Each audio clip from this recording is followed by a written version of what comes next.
This is Darren Doctorman with High Flow Fuel Injection, and this is part 2 of my throttle body porting video, BBK Power Plus for a customer. I just finished it, and I'm going to show you how it looks. Turns out really nice. Gets rid of all the sharp edges and kind of streamlines the inlets. Anything you can do to make the airflow easier into the engine is going to make a difference. You know, add with it ported intake, cylinder heads, cam, and all that. You'll have a hell of an engine. But yeah, I port these types of throttle bodies quite a bit.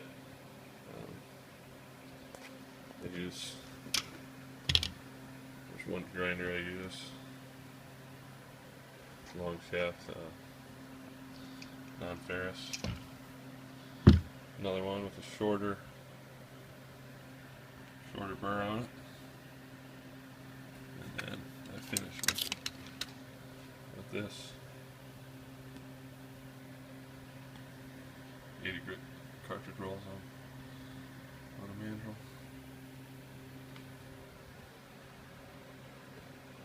But if you're looking to have one done, $50. Ship it out to me, and I'd be glad to do it, along with intake manifolds, runners, and that's just TPI stuff. I port just about anything. A lot of Chevy stuff, but I do Ford stuff too. LS, I do LT1 stuff. So if you're looking to have something done, shoot me a message on here or on Facebook, High Flow Fuel Injection. Also eBay, High Flow Fuel Injection. And just let me know what you're looking to have done, and we'll get it taken care of. Thanks for checking out my video. Oh yeah, don't forget to subscribe.